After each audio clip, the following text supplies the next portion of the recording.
We hear the Prime Minister talk about people that bring down Jamaica online. Anytime any Jamaican disagree with the methodology and the method used by this government. The only assistance you have gotten from the government was the $3 million that was mentioned by Dr. Campbell earlier. Every other assistance with regards to food, packages and water have come from private donors. The farmers, may I tell you now, don't sit down every day upon the roadside and wait for care packages. Don't sit down on the yard and wait for care package every day. You see? And to the people that most in their house and have the light switch, they can flick on and get light and have water can drink. Tap nice, because you don't know what's going on there. Hey, I don't say something. I know it's going to hurt the Prime Minister bad.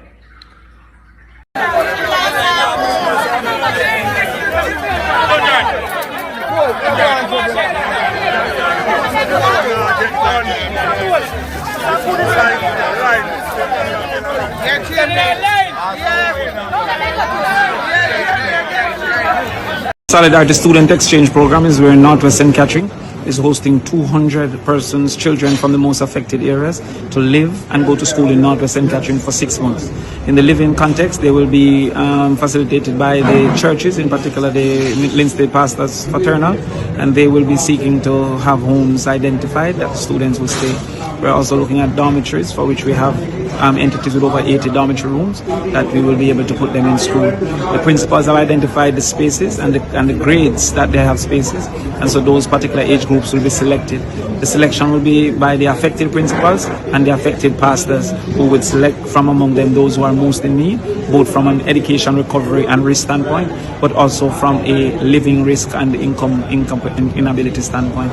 So that's what we're trying to do with 200, and we're encouraging more churches to come on board and more persons to take some of our children out of the risk of health, the risk of social, and the risk of other negatives happening to them in the spaces where they currently reside. People don't hear how Vaz a fight to get the money lent to JPS. That sound like somebody will like benefit from 150 million. Don't think about it. Listen to the man. Oh, the man a fight and I say, yo, this a family. Come on, like the only person who behave that weird is a person who are gonna benefit from something says like one of those want to go through. So I ask you a question, Vaz. When that 150 million they lend back to JPS, how are you gonna pay? I don't taxpayer money I go pay. Because the way how you are being strong, who is going to take people for that? You say it's a Jamaican, yo. The people they need to start protest from some of them foolish down. I don't know where them are waiting for. Big up the whole of hot water. Hey, we even have dash water. You might talk about even pot water, hot water. Big up that data. Big up myself, father. And I don't love and love alone. But yes, Mr. Golden is at a prize giving celebration, celebrating with the children and thing, good to see that he's letting the children know him, you get me, and as the opposition is building a bond with Jamaicans, truly, you get me. And yes, this young lady speaks of how farmers should not run for handouts and farmers should go on their farm and try to make use of what they have on the farm. Yeah, we can understand what she's saying, and everybody don't want to look at care package, but we're going to listen to her. This young lady letting us know that a rule that is set by the lawmakers can be broken or should be broken in case of an emergency, to best aid the people. But we're going to hear more from her, and hear the true and real story from her. And yes, another representative from the People's National Party for one of the affected constituency is voicing his opinion and letting us know the state of the constituency and so on, my people. But we'll hear more about all of those in the coming videos. Okay, so stay tuned, my people. Atwater people, let us just take a short look at Jimmy Cliff in the last leg, I would say, of his career or his life. I can see clearly now the rain is gone. I can see all obstacles in my way. People, we can see that even at an old age, Jimmy was still intact. Memory and all of that, because Jimmy could still remember the lyrics to his song. You understand, people? And that's a great look. Well, no man know when they're going to pass off and thing. But remember, ensure that when you pass off, you leave something behind. If you don't have anything physically, but if it's even a great memory. Okay, my people? Yeah. So next we're going to take a look into Mr. G, Mr. Golden with the children. I just want to show you guys and give you a look, as to how he's building bond with the people of his country. Thank you. Thank you, Madam Master of Ceremonies. The Provost, Lane Pastor Allen, the Principal, Mr. Wright, Vice Principal, Glenn Smith, teachers, guest speaker, parents, and all of the superstars of the moment, the children, students who are here, those who are getting prizes, and those who are going to get prizes next time. Prize giving is great because it celebrates excellence, it celebrates achievements, the results of hard work and application through the school year. And we are living in an age where the world is going through rapid changes. And part of the changes that we're going through is possible chance of achieving our objectives.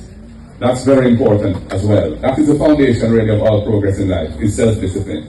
And for those of us who may be inclined to be a bit lazy, to be inclined to be a little nonchalant, take life too easy, you know, we have to recognize that weakness in ourselves and make decisions about how we're going to change ourselves so that we can give ourselves the best chance of achieving a good life for ourselves and our families. And that's really my message to you this morning. It's out there, it's accessible, but you have to have the wherewithal, the drive, the desire to go and get it. As Jimmy Cliff said, the late great Jimmy Cliff, you can get it if you really want, but you must try. Try and try. Try and try. You'll succeed at last. God bless you. Okay, well, I'll say big up to and respect to Mr. G for doing that, you know, building such great connections with ones and people and even the kids, you know, that is great. And this is type of I like how he's letting the people get used to him. He's getting close with the people, staying in touch with the people. So big respect for that. And yes, no, this young lady is speaking of, she's giving advice and some recommendation to farmers. Okay, so just let us hear. Hey, it's a girl, farmer girl Jessie. I may stop by to share something, I don't know. The farmers, may I tell you no, don't sit down every day upon the roadside and wait for care packages. Don't sit down on the yard and wait for care package every day. Is anything where this time left on with overgrown over the farm, go over there and boots it up with little nutrients and mulch them up, you know, mold them up, make them look pretty and, you know, get back them strength. And everybody will lose them farm totally like I did. Get some pumpkin seed or some cucumber seed or something to plant. Because guess what? We'll have to get the food out of it now. The care packages them are go done and we have to go back to a usual lifestyle. You understand me? So don't get carried away by the food packages them. We have to go to the farm, go plant up something so we can take ourselves out of the crisis here. You understand me? So anybody who see that video here, share it to a farmer. Share it up to a farmer. Tell them the farmer girl just said, them not to sit down on the roadside and wait for no care package. If you even have to go to the care package them because we care package people them, because we know say the food is essential at this time, right?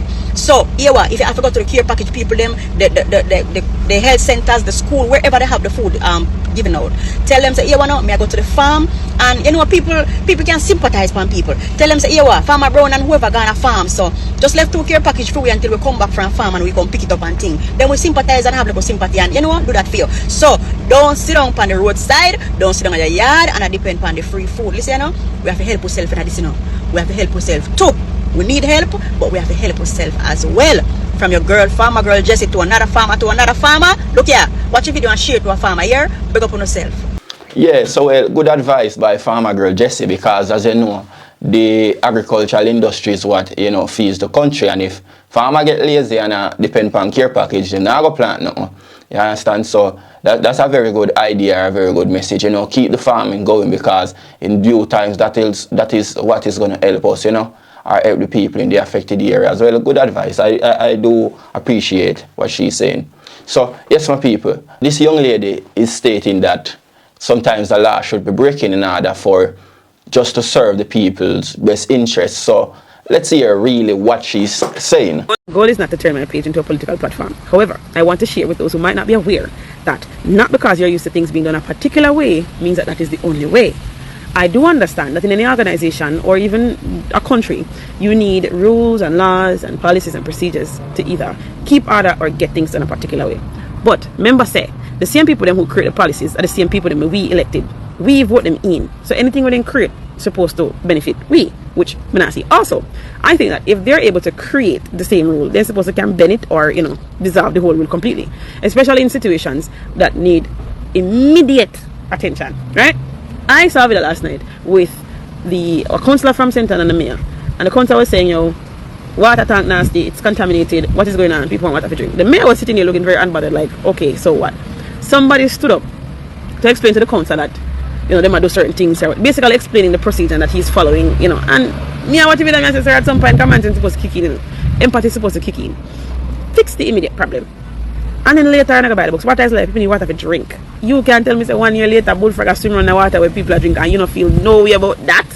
And that is how I feel about me saying house need to rebuild, and people are telling me, say, no, policies and procedures. To hell with that, man. Here, do what needs to be done, make a note of everything, and when everything is settled, you go into the office and you put pen to paper and you regularize what you regularize and you keep it pushing. And to the people that most in their house and have the light switch, they can flick on and get light and have water can drink. Tap nice, because I don't know what's going on there. So, and people need house to live in. I'm not going to stop saying that. I don't know if you stop telling me foolishness about policies and procedures. People need houses now. And that is it, and that is all. So my understanding of what she's saying, basically, these, for example, even the Prime Minister stating that they have to record certain things, or it takes time to set certain things in place before they can disburse money. This is what she's saying. This is an emergency and this is a crisis. Certain rules and regulations, we can understand if you, the government, who set them, break them in order to quickly respond to the people and serve aid to the people. We do need speedy movements. And we do need everything to be recorded. But I think even with this tank issue, it seems as if the member, because we saw that previous video, we saw that video previously in our previous video. You know, so I think you can't take too long, because even this tank issue and situation that she's talking about, come on, man. People are thirsty, people need to wash, you know, as what she's saying again in the affected area. People need shelter. Just see with it, see if you can pause the law for a bit. Because in this sense, and because of all what's going on, now the law, it seems to be the bug, or what is restricting progress from being take place. So yeah, I understand her. So next, people, let's look at this another People's National Party representative speaking about the constituency, his constituency, and the damage and so on. So just let us listen. The only assistance you have gotten from the government was the $3 million that was mentioned by Dr. Campbell earlier. Every other assistance with regards to food, packages, and water have come from private donors.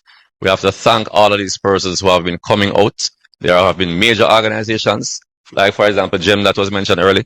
But there have been numerous private individuals who have come into the parish. Some of them are from the parish, some are not, but they have lent a helping hand.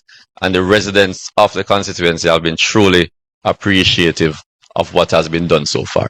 So just in closing, I just want to say Central Westmoreland needs the assistance. I know Dr. Campbell said he was the worst hit, but I would beg to differ, because Central was equally hit, I think. And if you look at the stretch coming down from White House, after leaving Eastern Westmoreland in Bluefields, the entire stretch coming to Ferris looks the same way. If you turn going to Montego Bay, the entire waterworks stretch looks the same way as White House and Belmont.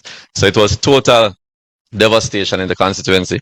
And as I said, it's the largest constituency when it comes down to the amount of people, which means that we need special attention.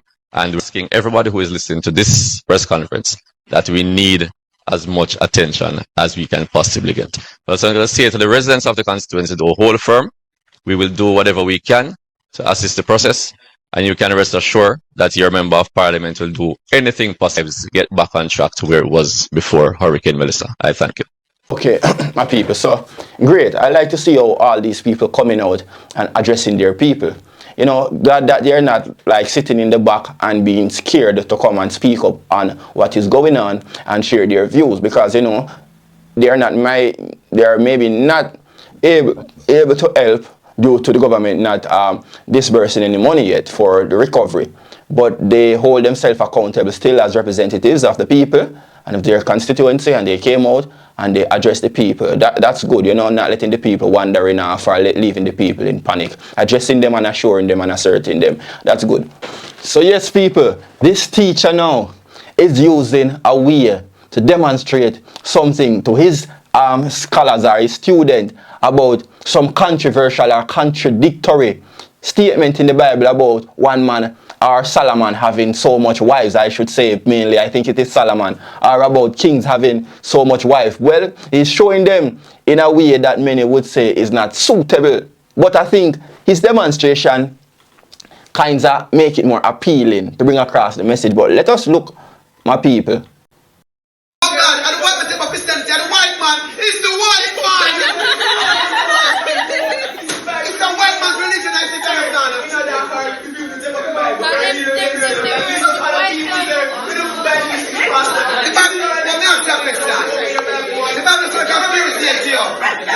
One man plus 600 wives, huh? Now that possible.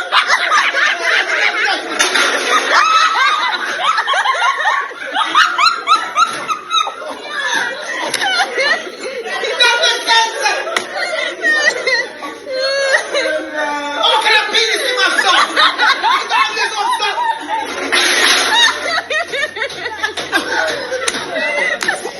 Well, yes, people, we get the message, you know. So, based on what he's saying,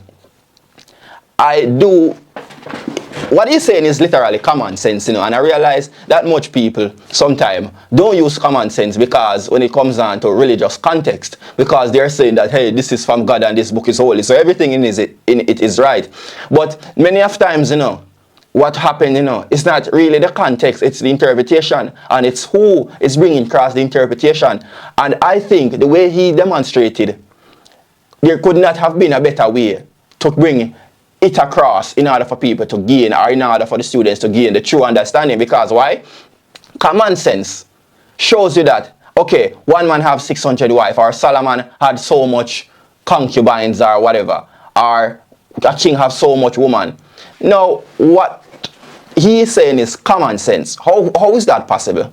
How can one man service so much females? How is that possible? Intellectually, it doesn't make any sense. Now, many people would not approve of what I'm saying because it is religious context, and heaven and earth and back, they have it as solid proof and solid evidence, and they completely write it off as the truth and fact, even if it cannot be proven.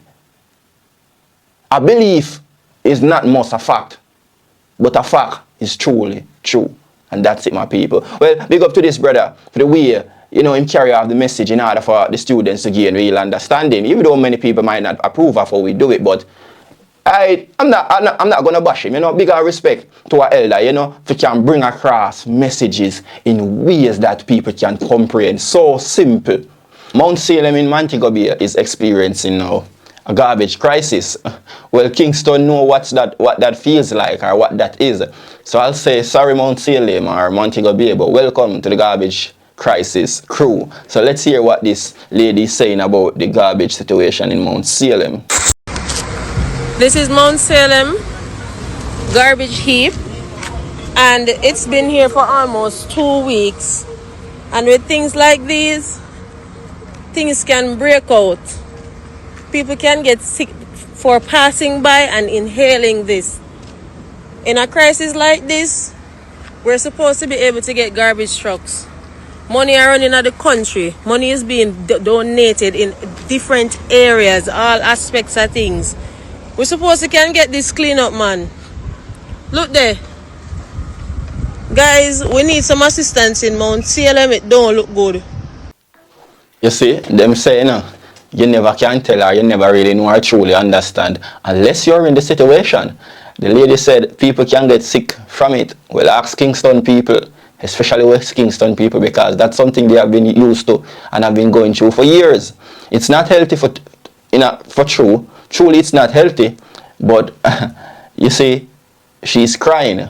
But I don't think West Kingston people are crying because it's something that they are used to. But however, though, yes, money is running in the country, and we're not, even West Kingston people, I'm not going to say that she should not holler about the issue because people in Kingston used to it and has been encountering it for years. But yes, money is circulating in the country, and we don't see why all of this lagging, especially our garbage, why garbage has been lagging all around the places and all around the city. You know, Montego Bay is a tourist area and seems to be that's what they classify Montego Bay as. Kingston is somewhat of a tourist attraction, but it's really the grassroots where everything begins.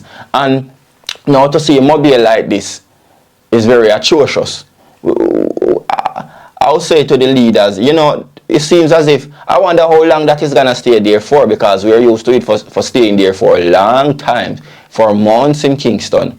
So I would like to say to the members of parliament, I can't say for the members of parliament, because most members of parliament right about now is waiting on the government to disburse money to start some cleanup projects. So I say to the government, get working, you know, disburse some money so the people can get life going back once again. This brother now wants to address the Prime Minister because he's concerned about the Prime Minister concerns about so-called critics and criticism, and the fact that the Prime Minister says that people are bringing down Jamaica. So let's hear what this gentleman has to say. Yeah, the Prime Minister talk about people that bring down Jamaica online. Anytime any Jamaican disagree with the methodology and the method used by this government, is always bringing down Jamaica. They never stop to see their incompetence and the level of corruption that we the people perceive that this government is undertaking. And let me tell you something. I will forever speak out against what I believe is poor governance of the country. That is my right. That is my democratic right. And no government will silence the people from speaking out against incompetence. No. As a Jamaican, I have a problem with the Prime Minister and his government receiving aid from international community from all over the world. People in the diaspora sending money to the government. And you tell me, 1 month after the hurricane, people still don't have water, people still don't have roof, people still in schools don't hope me yet. And you tell me that the government said they don't start spending money yet? Now, what are you waiting on? Like, it don't make no sense that people be sending millions and millions of dollars and the government is saying that them not start spending money yet. Come on, I saw a video online where the hospital roof blew off and there are workers in that building. There are patients going in that building. And you tell me that the government is sitting on aid money 1 month after the hurricane and you're not saying that yet, and you expect people not to say anything about your methodology and how you govern Jamaica? Listen, man.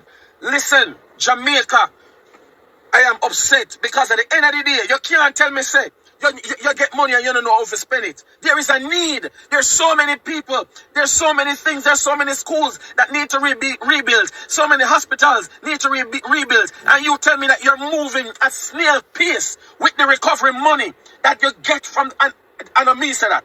The government in a press conference said, listen, man, I'm upset, man. Let me calm down, because right now I'm so upset that this is the Jamaica that we have. How can you get aid money and go talk about you spend what you have? Are you waiting until private people and ordinary citizens do the work that the government needs to do? Come on, Jamaica. I disagree with how the government is using the money. I disagree with their methodology. And they are doing a horrible job. And Jamaicans, hey, listen, man.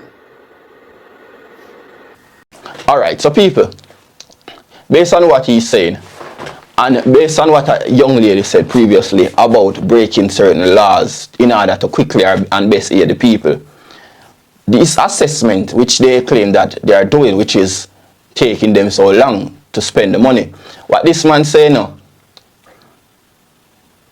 you don't need to do like going around and doing assessment. Why would I say so? Yes, you should in some sense, but immediately standing somewhere and looking at an important building like an hospital that has been demolished, instantly you know what you need to get that repair done. Instantly you know what you need. You need zinc. Right away, masons, people, builders should be right there on the ground with you, and you start do that right away. So what are you saying to me? That you're going to take 1 whole year or half a year to go around and look on every building and thing, and people suffer within those time frame that you are waiting? The aid that people send in, if it's not even the money, for me, these things like some of the food and some of the the sleeping bags and so on that I hear that girl asking about that that the Chinese or the Japanese donated. What happened to those things? What happened to those little aid, those physical things which are not money? Why do people have to get them? You don't need to do an assessment on that. They are given to give away. You just give them away. You don't have any use for them, you know. You can't eat them. As I heard, what you ask, what are we? The Prime Minister asks, what are we going to do with them? It's right, fine. So give them away because you don't have anything to do with them. Give them away. As you see someone in need, you give them those things. I'm definitely sticking out on those things because why? Those are different from the money. And those are still aids. So give them out. Break that law, which the girl was talking about. Break that law in order to quickly aid the people. It would be better. Probably the government would be getting so much blame. But yeah, the government is moving slouchy.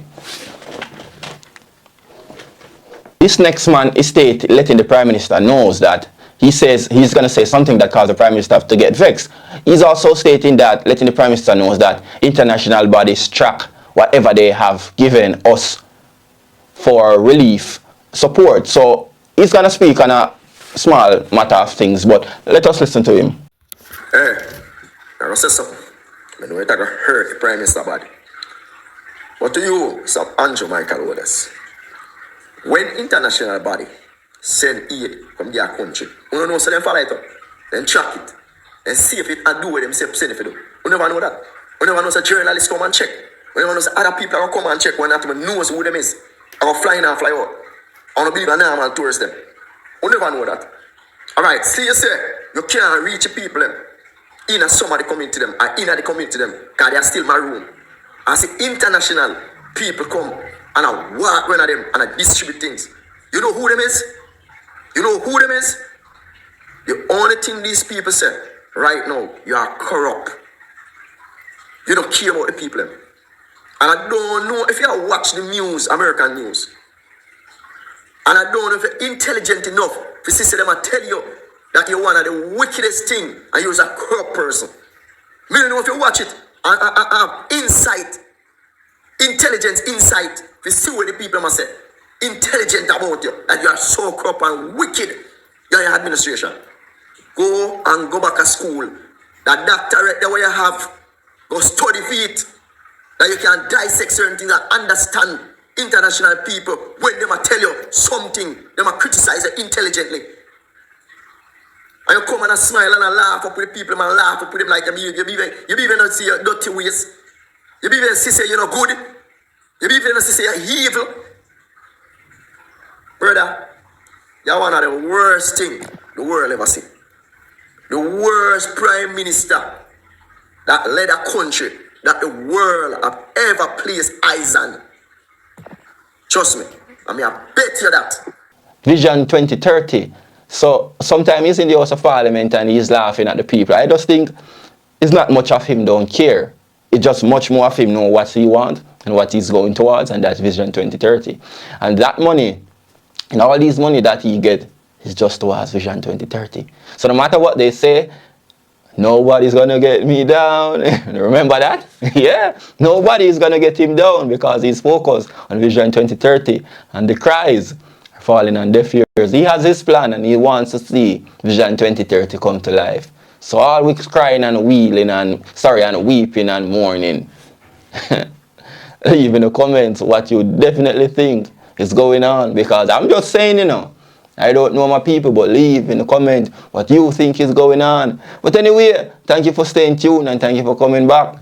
Love how now watch up the thing them. You see me? So anyway, hot water. Hot water channel, straight to the max. Bring the thing to the people then. Original generous speed. Same way. Man, big up hot water channel, enough ice cream. Yeah man, big up yourself.